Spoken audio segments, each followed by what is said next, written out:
Sosialisasi Modul 1 Calon Guru Penggerak oleh Ruli Irawati, JGP Angkatan 4 Kabupaten Karanganyar. Sosialisasi dilaksanakan pada hari Rabu 12 Januari 2022 pukul 10.00 sampai dengan 13.00 waktu Indonesia bagian Barat di TK Negeri Pembina Jaten. Hal pertama yang dilakukan adalah meminta izin dan dukungan dari kepala sekolah sekaligus ketua gugus kenanga Kecamatan Jaten. Sosialisasi diawali dengan pembacaan puisi berjudul Taman Bahagia untuk membangun mindset audiens tentang filosofi pemikiran Ki Hajar Dewantara. Bismillahirrahmanirrahim. Assalamualaikum warahmatullahi wabarakatuh. Salam sejahtera bagi kita semua. Alhamdulillah, pada kesempatan pagi menjelang siang yang sangat cerah ini, tapi rotok mendung, kita bisa berkumpul di sini dalam acara kelompok kerja guru gugus PAUD Kenanga. Pada kesempatan kali ini saya akan sedikit memberikan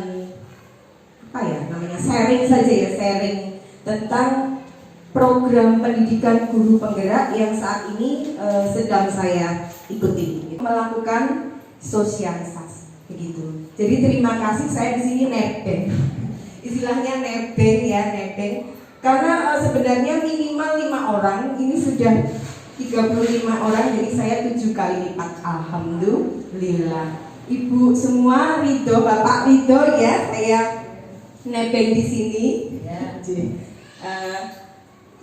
Yang pertama kepada Ibu Sri Atini, Ketua Gugus Kenanga yang kami hormati, dan juga teman-teman semua yang saya cintai, saya banggakan, dan insya Allah semuanya berbahagia. Salam bahagia. Nanti jika saya memberikan salam bahagia, jawabannya juga salam bahagia. Itu adalah salamnya guru penggerak. Salam bahagia. Salam bahagia. Orang ya sudah, pokoknya kita ekspresinya saja, tapi di sini nggak bisa dilihat karena tertutup masker, tapi dari sorot matanya itu kelihatan bahagia, kelihatan kalau bahagia. Kalau sorot matanya sedih juga kelihatan. Sekali lagi nggih, salam bahagia. Salam bahagia. Alhamdulillah. Sebagai pembukaan yang pertama, pangapunten, biar saya bisa baca. Jangan, kok sehingga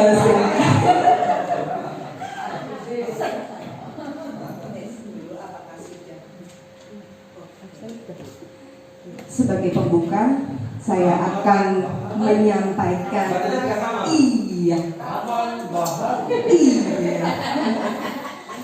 saya akan menyampaikan sebuah puisi. Tapi puisi ini adalah intisari dari modul 1. Jadi nanti sebenarnya kalau sudah meresapi puisi yang akan saya bawakan ini, berarti panjenengan sudah belajar modul 1. Ya, saya belum moco, saya sudah merintih disko.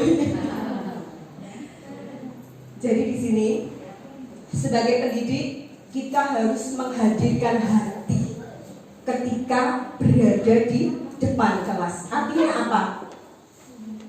Artinya ketika kita berhadapan dengan anak-anak didik kita, itu nanti kita siap untuk memberikan apa yang kita punya, ya pengetahuan, ya keteladanan, dan juga kasih sayang. Itu yang utama. Karena tanpa kasih sayang, anak-anak akan takut ya, apalagi anak usia dini. Orang belum lebu sekolah gitu ya. Jadi di sini kita berusaha menghadirkan hati. Monggo hatinya dihadirkan dulu.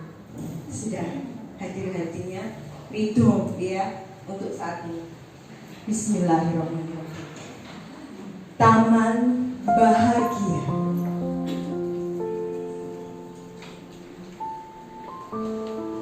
Ketika pagi menyapa, hangat mentari menyentuh jiwa, menyambut generasi bangsa berlangkah merajut asa. Dengarlah derap langkah mereka, nyata benar semangatnya. Lihatlah pula senyum yang mengembang di sudut bibir mereka, tanda siap untuk berkarya.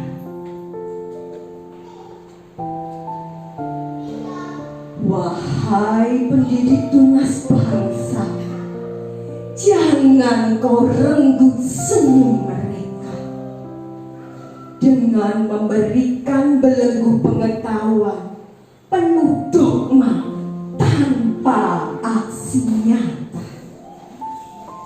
Buatlah mereka kreatif mencipta dan berekspresi dengan merdeka, menghasilkan karya yang penuh makna dan bermanfaat untuk nusa bangsa tercinta.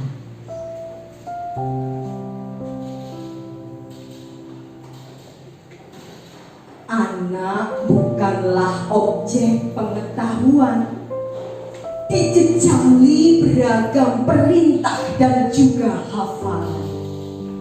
Biarkan mereka terbang bebas mengarungi samudera pendidikan, menyemai benih-benih kebudayaan dan juga kebangsaan. Pendidikan haruslah membahagiakan agar kelak memiliki kebijaksanaan.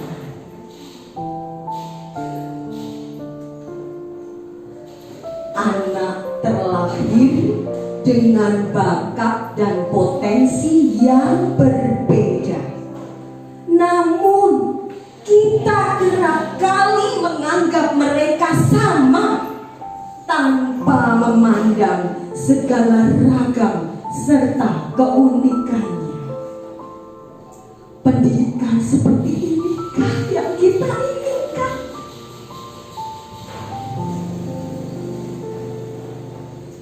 Pendidikan harus mampu menghidupkan sendi-sendi pengetahuan. Pendidikan haruslah memerdekakan, bukan memaksakan. Anak terlahir bukanlah seperti kertas kosong tanpa coretan. Anak ibarat kertas putih dengan coretan samar-samar. Dan pendidikanlah yang berperan menebalkan.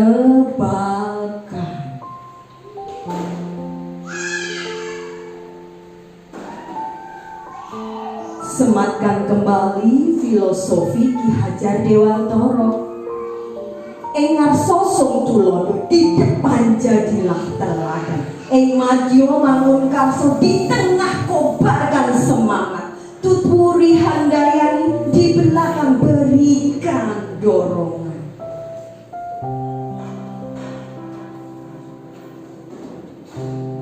Berusaha menjadi pendidik yang amanah, belajar dari sejarah taman siswa sebagai cikal bakal sekolah, gerbang emas pendidikan Indonesia yang menuntun anak dengan bijak dan ramah. Kembalikan sekolah sebagai taman yang penuh kebahagiaan.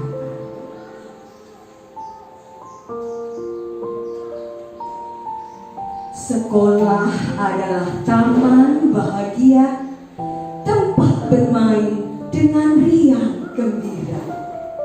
Sekolah adalah taman bahagia, tempat mengekspresikan diri dengan merdeka.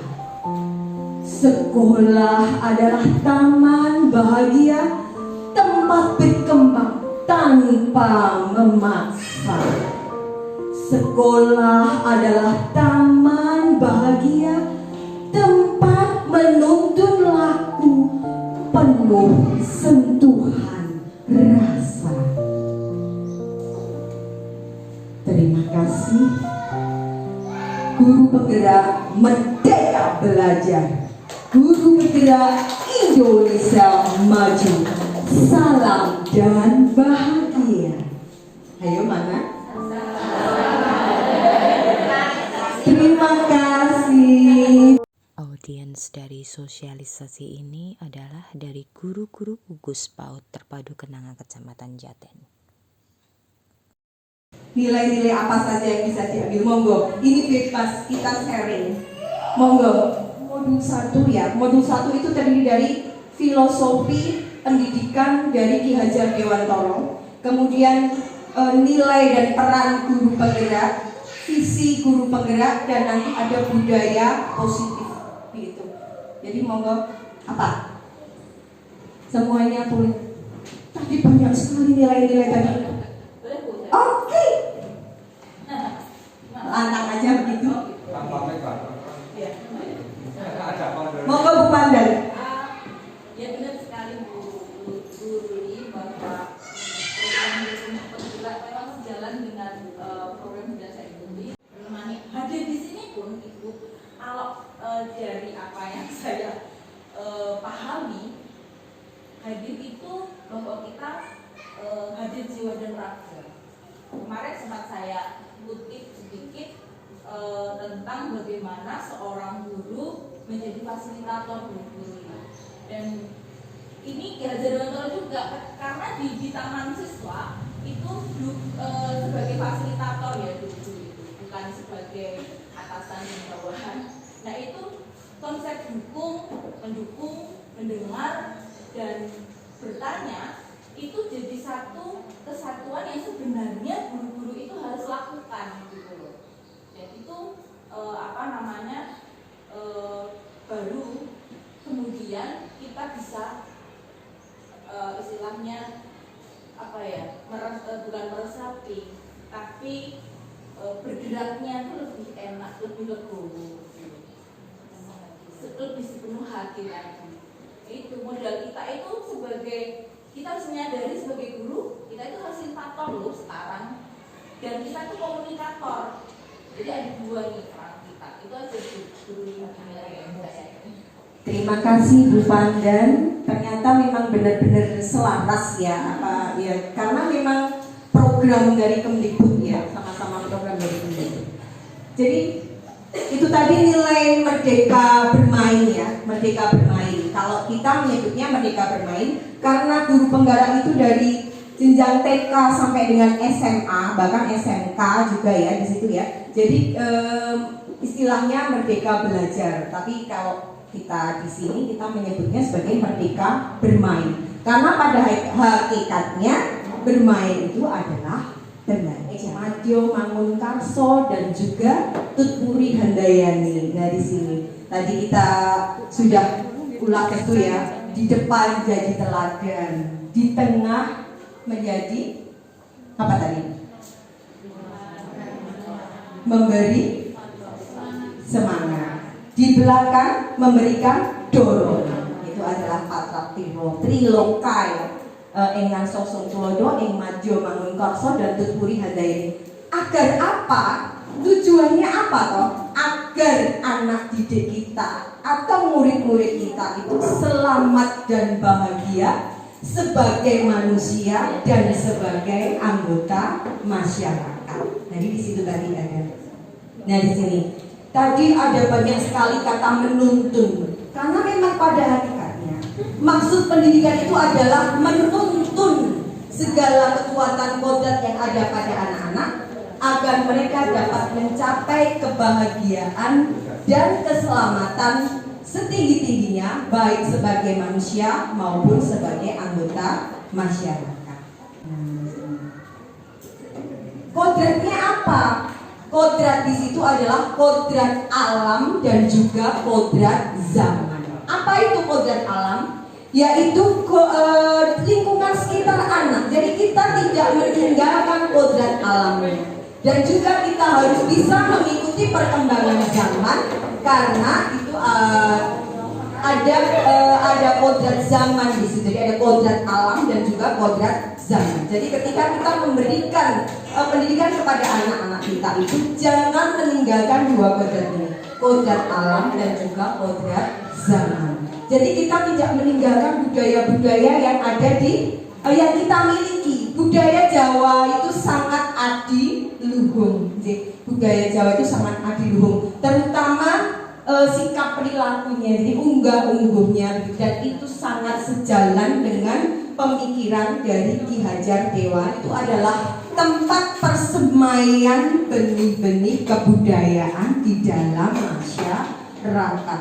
Jadi kalau kita meninggalkan budaya adiluhung kita itu dengan alasan mengikuti perkembangan zaman, itu salah kaprah ya, maksudnya salah kaprah. Oleh karena itu, pendidikan merupakan salah satu kunci untuk menciptakan masyarakat yang beradab. Jadi pendidikan itu pada hakikatnya adalah untuk menciptakan masyarakat yang beradab. Kalau outputnya atau hasilnya adalah manusia-manusia yang tidak beradab, berarti berhasil apa tidak pendidikan kita?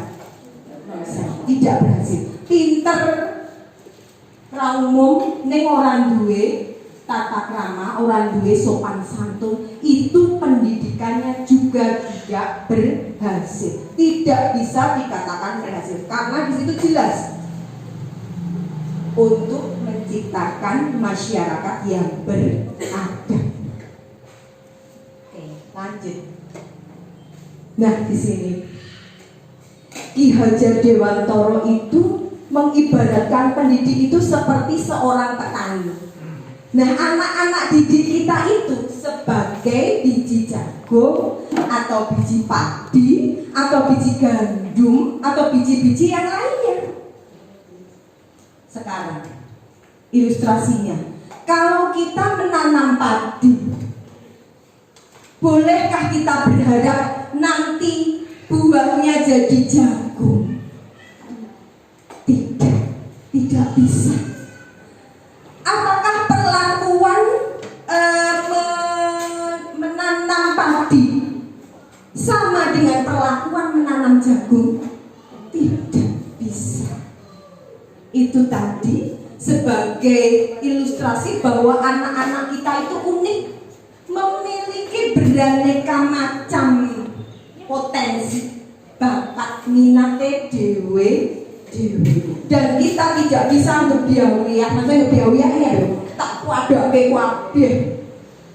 Iki yang mewarnai ini kabeh kudu iso. Semua harus bisa, semua harus rapi, semua harus rajin. Seperti yang diinginkan oleh guru, itu sangat tidak. Beda jenis tanaman akan beda jenis perlakuan.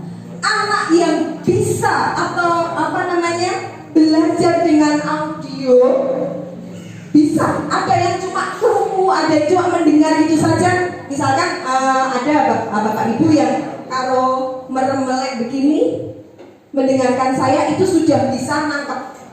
Tapi ada penjenengan yang nek orang nyawang aku, wah begitu lagi tidak melihat saya, gerak-gerik saya itu orang marah dan tidak bisa masuk ke pikiran. Itu seperti itu juga anak-anak kita. Jadi kita harus teko sendiri. Oh, ada anak yang belajarnya dengan ini dengan coret-coret. Dia harus mengekspresikan diri dengan ini coret-coret. Kita fasilitasi. Ada anak yang senangnya belajar sambil nyanyi. Ada di kelas saya itu sepanjang itu nyanyi. Kan saya malah senang, wah anak ini happy. Iya kan. Nenek bedo nek kalau ngeleruk begitu, aduh ini pasti nggak suka ya dengan ini. Tapi anak-anak itu nyanyi. Saya punya rekamannya. Jadi dia belajar itu sambil nyanyi. Itu tandanya bahwa mereka itu happy. Dan itu bisa selesai juga dengan bagus. Berarti dia memang begitu cara belajarnya. ada juga anak yang tidak suka mewarnai sama sekali. Apakah kita akan memaksa? Tidak. Tidak. Sebagai guru yang tahu, yang paham dengan karakteristik anak, kita tidak bisa memaksakan kehendak kita, kehendak guru kepada anak. Karena tadi di dalam nah ini ada dasar pendidikan, bermain adalah salah satu kodrat anak. Ini tadi yang disampaikan oleh Bu Panen tadi, pikiran, perasaan, kemauan, tenaga, cita rasa, karsa, karya, dan juga pekerti itu sudah ada di dalam diri anak. Dan permainan itu dapat menjadi bagian dari pembelajaran. Ojo dipisah. Maksudnya bagaimana?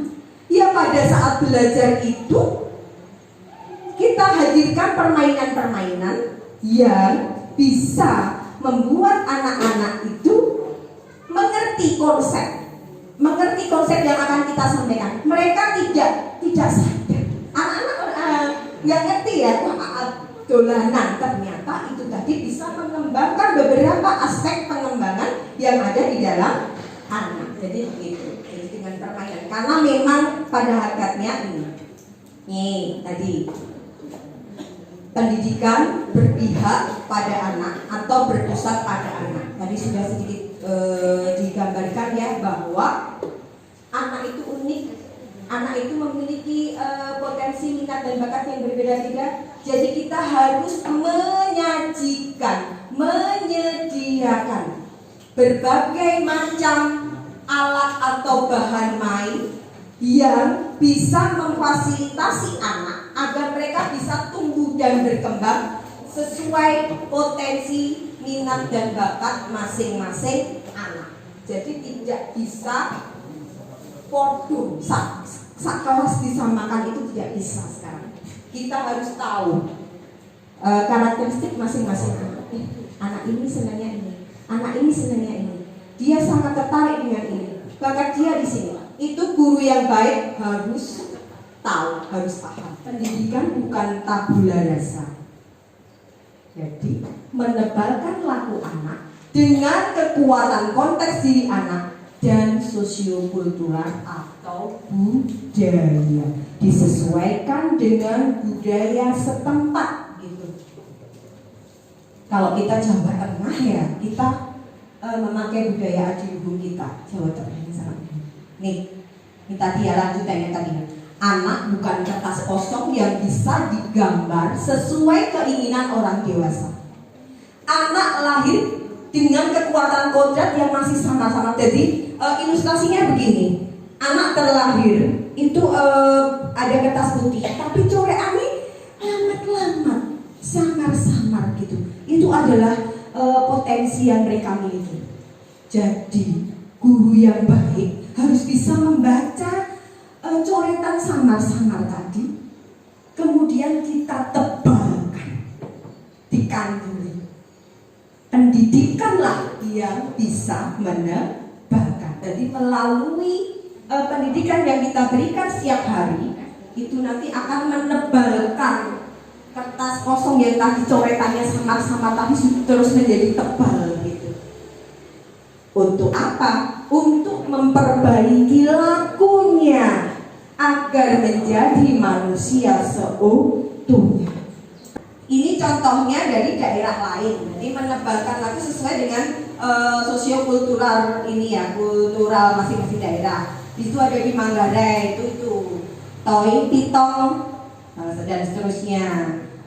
Terus di ini di Tulang Bawang. Nah, di situ ada apa itu? Ada nemen, nedes, nerimo lah, nemen, nedes, nerimo. Nah, di situ. Jadi ada istilah-istilah atau filosofi daerah masing-masing daerah yang bisa dikembangkan untuk menuntun laku anak sesuai dengan kebudayaan setempat. Tekun, bangkale tekan. Tekan ini apa loh? Ini loh. Tekan ini nganggo tekan itu ya. Nah, arti yang harfiahnya begini ya. Siapa yang tekun berusaha akan sampai pada tujuan. Itu yang nomor 1. Kemudian sopo temen bakal tinemu, itu filosofi yang sangat indah. Kalau dirasake sopo temen bakal tinemu meh podo kuwi ya. Siapa yang bersungguh-sungguh akan menuai hasil. Jika ini kita sampaikan pada anak-anak, awake dhewe dhewe ya. Kita diri kita sendiri dulu. Ketika kita akan menyampaikan kepada orang lain, kepada anak diri kita harus meresapi dulu itu ya. Jadi kemudian nanti kita bisa memberikan ini pada anak-anak kita, memberikan teladan pada anak-anak kita. Dek, sopo temen bakal tinemu. Apa itu Bu Guru? Siapa yang bersungguh-sungguh pasti akan menuai hasil. Niteni, niroke, lan nambahi. Ini bisa menjadi proses kreatif yang sangat bagus di sini. Jadi Jawa Tengah itu memiliki filosofi ini. Niteni, jadi kulino niteni, diteni. Terus niroke, ditirukan. Kemudian nambahi, ditambahi. Itu menjadi sebuah proses kreativitas. Kalau bahasa kerennya ATM, amati, tiru, dan modifikasi. Itu ATM. Ini sama ternyata. ATM ini baik mengadopsi ini karena ini jelas, ini sudah zaman dulu ini didengungkan ya. Niteni itu adalah awal munculnya gagasan atau ide. Niroke atau menirukan itu sebagai wahana mengasah keterampilan. Dan nambahi merupakan muara proses bagaimana sebuah produk dari kreativitas itu mampu menjawab permasalahan. Kita bisa mengajak anak-anak untuk mendengarkan permainan gamelan. Kemudian belajar menenun. Menenunnya dengan tenun sederhana ya kalau anak usia dini ya. Jadi sing mengolah rasa.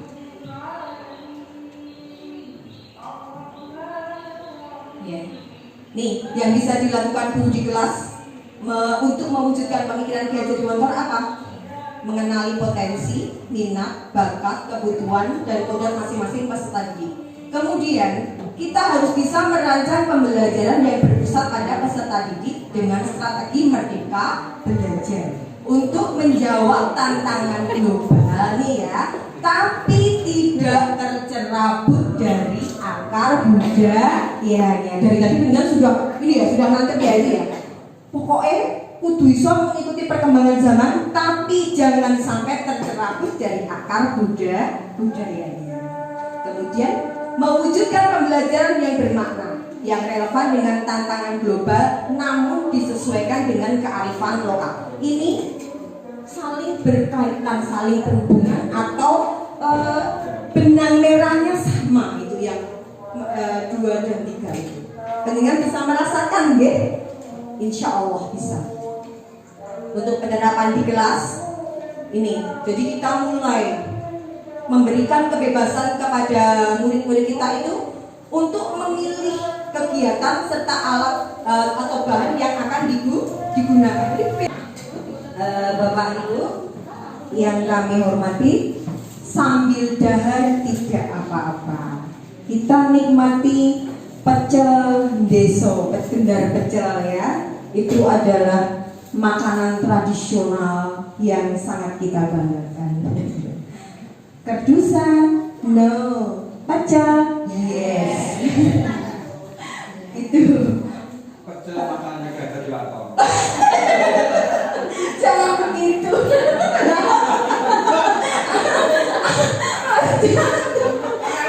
Di sini saya akan menyampaikan materi yang keempat, yaitu budaya positif. Jadi budaya positif ini materi yang keempat di modul 1.4.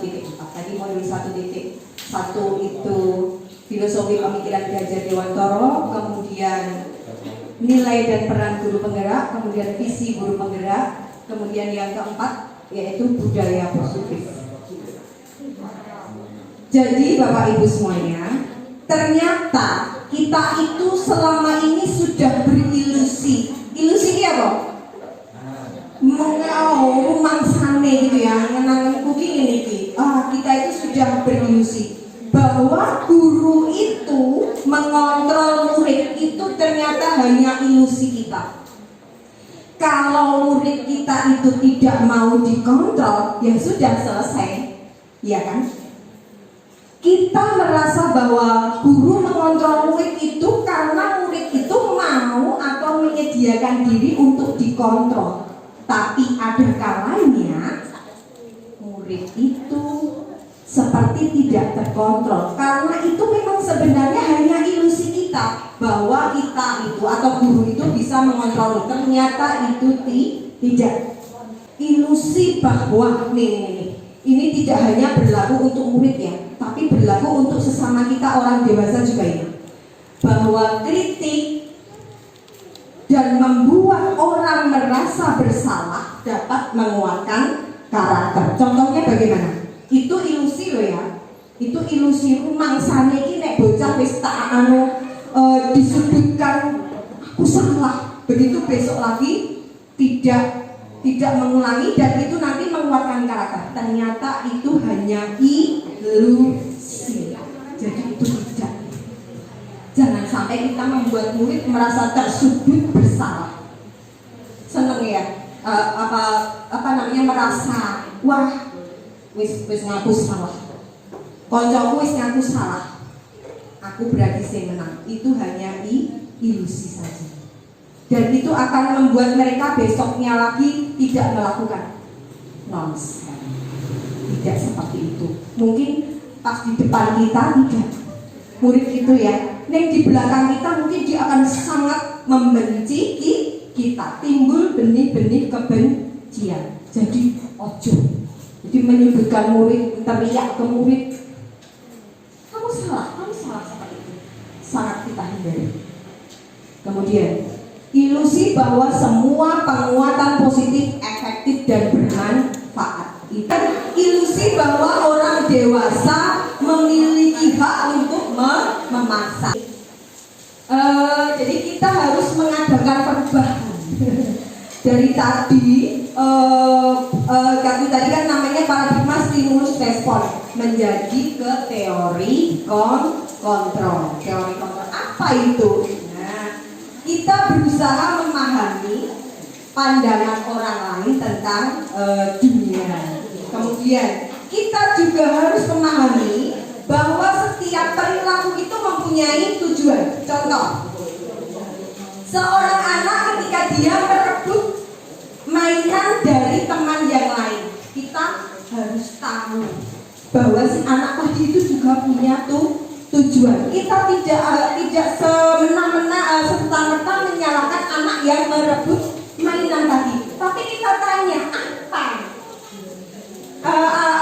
motivasinya apa kok ini? Dia punya tujuan. Dia juga pengen main. Tetapi mainannya sudah habis. Misalkan ayunannya ayunannya dua-duanya sudah dipakai. Begitu dia terus pengen ini. Namanya anak kecil kan dia ngerebut begitu. Dan kita kembalikan lagi kepada ini dulu jangan sampai menyalahkan si anak yang ngerebut tadi. Oh, dia juga pengen mainan, pengen main ayunan ya nak ya. Gitu jadi wah kita teko ngerebut dari kecil gitu. Untuk kepengennya sudah mencit, pengennya main ayunan gitu wis tekan pun kali dasarnya malah dipatahkan begitu saja oleh guru yang tidak tahu karakteristik anak. Jadi harus mbok awake dhewe wanyele kaya ngopo begitu, memang dia suka ngerebut itu tetap harus kita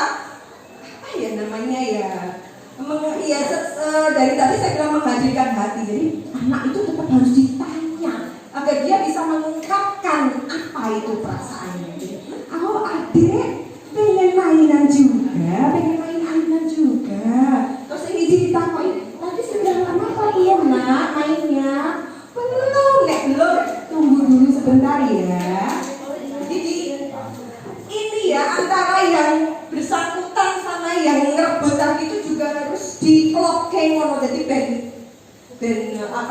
terjadi timbal balik rasa saling empati begitu ya.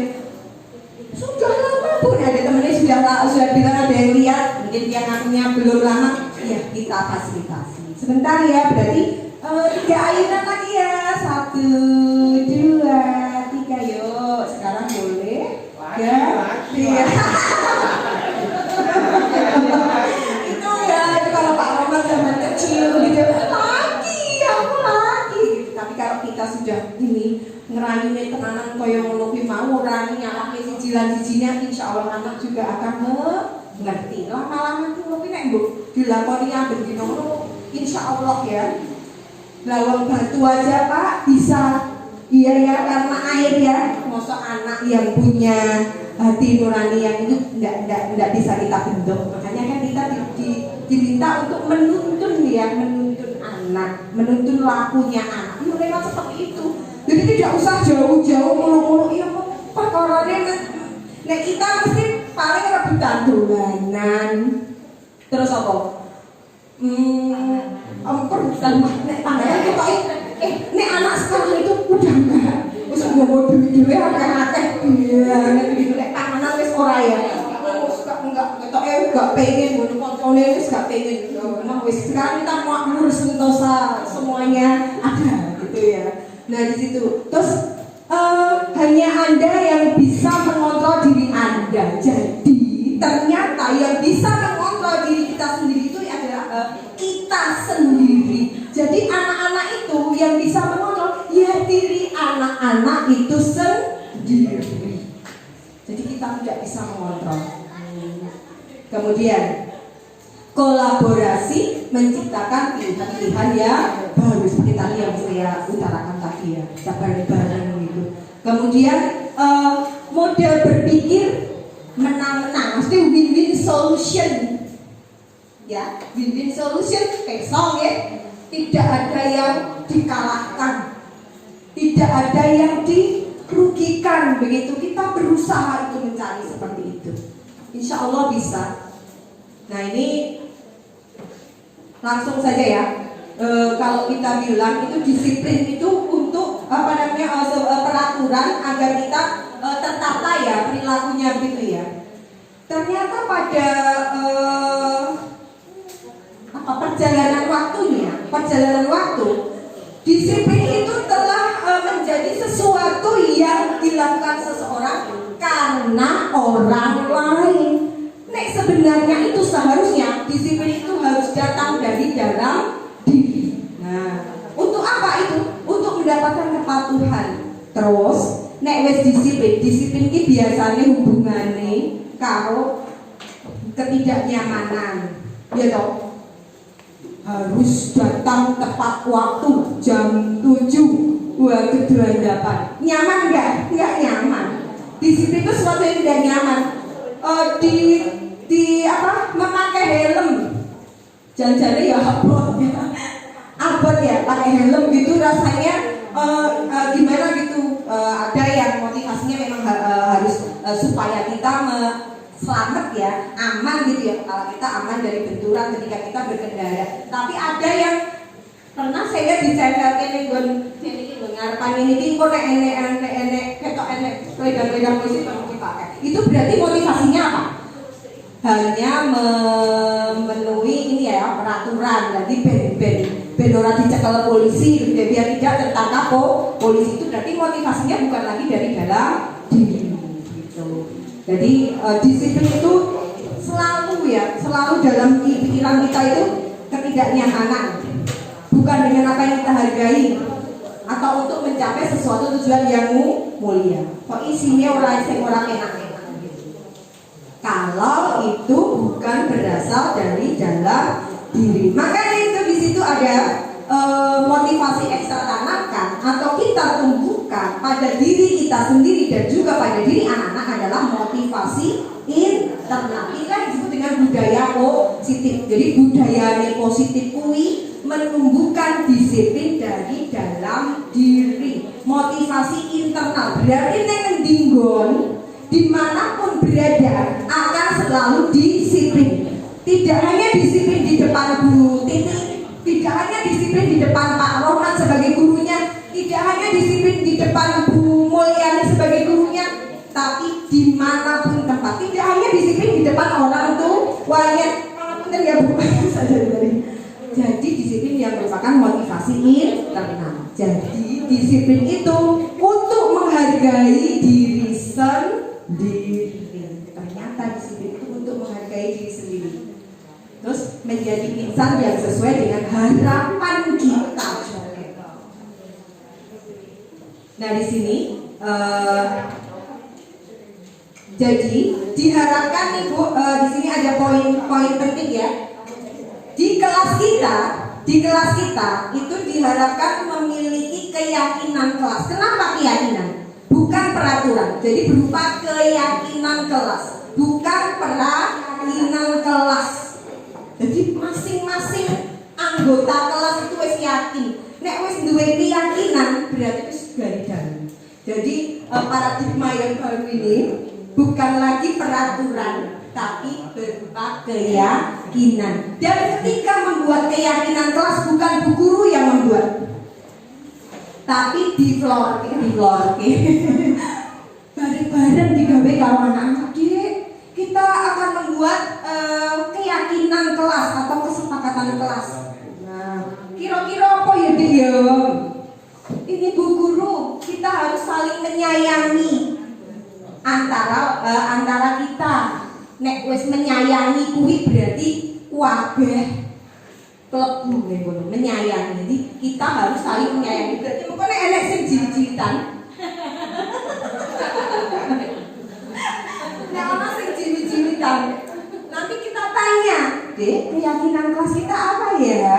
Harus menyayangi teman. Jadi cuma begitu. Menanyakan kembali keyakinan kelas kita. Terus misalnya harus bertanggung jawab, misalkan bertanggung jawabnya akeh dolanan setelah mainan orang diberesi. Nah itu ngobrol. Jadi berupa keyakinan kita harus bertanggung jawab. Terus kemudian keyakinan kelas yang lain menghormati, saling menghormati. Berarti kalau kita melakukan sesuatu yang tidak menghormati orang lain, itu berarti tidak sesuai dengan keyakinan. Jadi orang nek peraturan kan harus datang tepat waktu. Seperti itu kan. Memakai seragam sekolah itu peraturan ya. Terus apa meneh? Membuang sampah pada tempatnya. Nah, nek membuang sampah pada tempatnya itu apa? Kira-kira ini. Keyakinannya apa?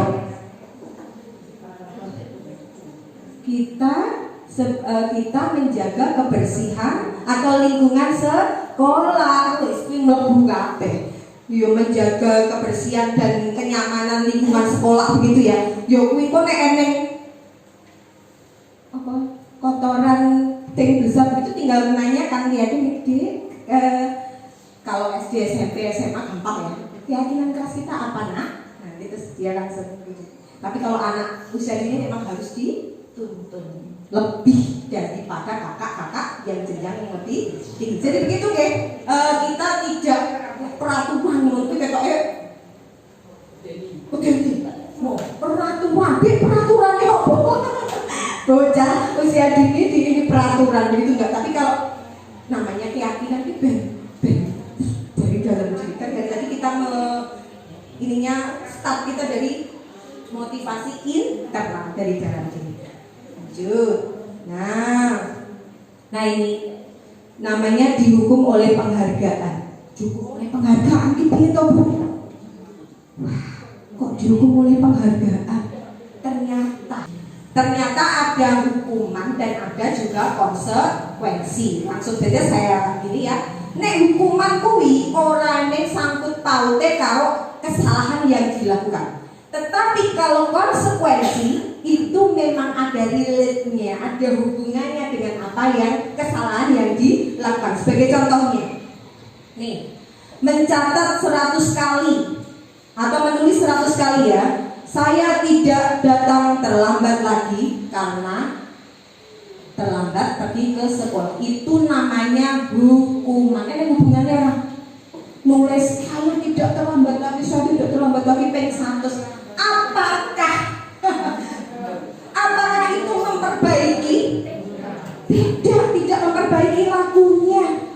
Dia hanya akan dapat capek terus sesaat saja. Besok lagi mungkin dan tidak menjamin dia akan datang dia tidak datang terlambat lagi. Ya, jadi sebagai guru yang cerdas itu ojo ngasih deh memberikan hukuman, tetapi berikanlah konsekuensi. Contoh konsekuensi. Nah, ini misalnya ini yang bawah ini ya. Menggantikan kertas tugas teman yang telah dicoret-coret. Nah, ini konsekuensi. Relate ono hubungane. Ini ya, Dek, kamu tadi mencoret-coret bukunya teman. Itu merugikan teman apa tidak? Merugikan. Bagaimana sekarang? Kamu mau bagaimana? Boleh gede ya, boleh gede, cawis gede. Saya mau ganti bu. Oke, ganti ya. Catatan teman diganti. Seperti itu. Itu namanya konsekuensi, bukan hukuman kalau seperti itu. Karena ada hubungannya antara kesalahan yang dilakukan dengan sanksinya begitu ya. Apalagi, nah ini ketoknya podo ya, fisik ya. Jadi bukan dilihatnya disebut konsekuensi atau hukuman itu bukan dilihat dari itu fisik atau bukan. Maksudnya hukuman fisik atau bukan. Itu hukuman fisik ya. Lari mengelilingi lapangan basket 2 kali karena terlambat 10 menit pada pelajaran PJOK. Eneng hubungannya Pak? Eneng. Karena dia harus harus basket dulu. Harus basket. Pada saat itu akan mengikuti basket akan melakukan olahraga basket. Dia harus pemanasan dulu. Nek orang pemete mau temennya wis pemanasan kok. Wis lain-lain wis gedak-gedak kayak ngene iki kok. Wis ngene iki. Lah dia juga harus melakukan hal seperti itu. Itu bukan hukuman. Jadi pas ini pertama kali ini disebutkan lari mengelilingi lapangan basket karena terlambat itu hukuman apa konsekuensi? Banyak yang jawab hukuman, tapi ternyata itu adalah konsekuensi karena ada hubungannya. Karena kita jawabnya hukuman itu karena apa? Rumah sana itu fisik loh, hukuman fisik loh. Tapi ternyata kalau hukuman fisik itu memang ono hubungannya dan bermanfaat untuk si anak sendiri, itu namanya konsekuensi. Jadi ada bedanya. Ketoknya kan fisik dihukum kon layu-layu kayak sing mau. Tapi kan nggak ada hubungannya kalau yang tadi. Kalau yang ini memang ada hubungannya. Dia harus pemanasan dulu biar tidak salah urat, biar tidak kram. Begitu ya jadi konteksnya. Jadi lihat konteksnya. Betul sekali. Thank you. Nah di sini ya. Wah ini pokoknya hubungan konsekuensi seperti yang saya jelaskan tadi. Nah ini ada kebutuhan dasar manusia, yaitu kebutuhan ingin bertahan hidup atau survival, kemudian mendapatkan cinta kasih, kemudian penguasaan, kemudian kesenangan atau fun, kemudian kebebasan. Jadi di situ kebutuhan dasar ini juga dimiliki oleh murid kita. Jadi kita harus berusaha memenuhinya, Jadi murid kita berikan kasih sayang atau diterima. Kemudian penguasaan itu penguasaan itu dianggap menguasai, tapi bukan dalam hal yang negatif ya. Misalnya begini, anak berhasil bisa menyanyikan lagu Garuda Pancasila utuh. Nah itu namanya penguasaan anak itu. Diapresiasi penguasaan si anak tadi itu. Jadi seperti itu. Dia membutuhkan mengapresiasi itu. Kesenangan. Jadi anak lari-lari. Mungkin dia senangnya begitu. Pas belajar ini, mungkin dia memang belajarnya melalui itu. Jadi kita harus mengapresiasi. Dan jadi ada survival, cinta kasih, penguasaan, kebebasan, dan juga kesenangan. Nah ini ada posisi kontrol yang seharusnya ya. Nah ini ada posisi kontrol, ada penghukum, pembuat merasa bersalah. Terus kemudian itu yang gagal ya, yang gagal itu ya. Kemudian teman, pemantau dan juga manajer. Yang teman dan pemantau itu kontrolnya dari luar. Tetapi kalau manajer itu kontrolnya dari dalam diri. Jadi kita nanti berusaha untuk menempatkan diri paling tidak itu sebagai teman. Paling tidak sebagai teman. Yang lebih bagus lagi itu nanti sebagai manajer. Jadi mau mengelola, jadi tidak intervensinya tidak terlalu jauh, begitu ya. Ada 5 posisi kontrol, tapi yang 2 itu gagal. Penghukum, Bu Guru, Pak Guru kok senengannya ambil dino kok hukum. Berdiri di depan kelas, tapi saya juga model ya. Di depan kelas sana, ini lari-lari sana, seperti itu ya. Itu namanya penghukum. Kemudian pembuat merasa bersalah, selalu menyudutkan murid. Kamu salah, seperti itu. Namanya menyudutkan murid. Pembuat merasa bersalah ya. Aku bersalah ya, saya anak merasa bersalah. Dan itu sangat tidak baik untuk kelangsungan psikis anak ya. Nah ini namanya nanti segitiga restitusi ya. Ini sudah saya terangkan. Jadi kita diharapkan melakukan restitusi. Apa itu restitusi? Suatu proses agar anak yang sudah melakukan kesalahan itu tadi bisa kembali ke kelompoknya dengan karakter yang lebih kuat, tidak mengulangi lagi kesalahannya. Itu namanya restitusi ya. Restitusi jadi proses menciptakan kondisi agar si anak-anak yang tadi bersalah tadi itu bisa kembali balik dengan kelompoknya dengan karakter yang lebih kuat, tidak akan mengulangi lagi kesalahannya. Nah ini ciri-cirinya ini restitusi, bukan untuk menebus kesalahan, tetapi untuk belajar dari kesalahan. Kemudian memperbaiki hubungan. Tadi loh Bu, Pak, kalau ada anak sing rebutan mau, terus kita perbaiki hubungan, kan unik. Otot-ototan itu saling membenci ya paling tidak. Itu nanti kita kembalikan lagi gitu, memperbaiki hubungan. Kemudian tawaran, orang dipaksa, ayo gantian, wis pokoknya saling ganti. Ojo ganti itu namanya paksaan. Tapi tadi kita berikan tawaran gitu. Kemudian restitusi untuk menuntun melihat ke dalam diri, teko begitu ya.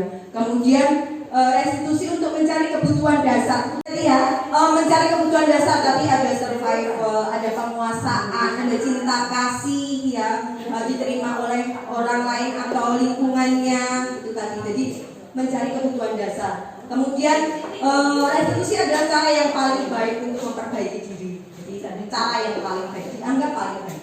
Kemudian restitusi fokus pada karakter, bukan pada tindakan. Restitusi fokus pada solusi. Kemudian yang paling bagus lagi di sini, restitusi itu mengembalikan murid yang tadi berbuat salah itu kembali kepada kelompoknya dengan karakter yang lebih kuat. Nih ya, segitiga restitusi itu seperti ini. Jadi yang pertama itu ketika kita ini ya mengatakan kepada anak, jadi gini, misalkan ada anak yang terlambat. Setiap orang setiap orang itu pasti pernah terlambat. Guru juga pernah terlambat dan pasti punya alasannya. Karena kalau Bu Guru ya kemarin itu alasannya Bu Guru ada tamu mendadak. Kalau kamu gimana nak? Apa mungkin ada gitu? Jadi menstabilkan identitas terus validasi tindakan yang salah. Validasi tindakan salah itu tidak menyalahkan tadi golek iso solusi ini. Dari situ kemudian menanyakan keyakinan, ayo keyakinan kelas kita apa? Harus tertib, menghormati komitmen pada keyakinan kelas. Terus komitmen pada keyakinan kelas. Padahal keyakinan kelas apa? Disiplin itu mau datang tepat waktu. Itu adalah segitiga restitusi. Nah di sini Ini ya, tapi sudah kita menstabilkan identitas, validasi tindakan yang salah, kemudian menanyakan keyakinan kelas yang sudah dibuat bareng-bareng. Terima kasih. Mohon maaf sudah menyita waktu penjenengan semuanya, tapi semoga apa yang disampaikan pada pagi sampai dengan siang hari ini bermanfaat untuk kita semua. Sangat banyak kurangnya, mohon dimaafkan. Billahi taufiq wal hidayah. Wassalamualaikum warahmatullahi wabarakatuh.